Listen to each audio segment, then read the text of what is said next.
Vlookup can search the value in the first column from the table. First column is the name.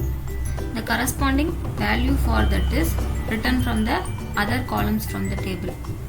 For example, to find the mark of the particular person Hari, the formula is equal to V lookup open parenthesis lookup value. The lookup value is we lookup for the Hari's mark, so Hari. Then argument is table array. Table array is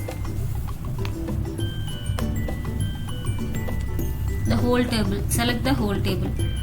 Then the argument is column index number. Column index number is 3. Then exact match is false, so false.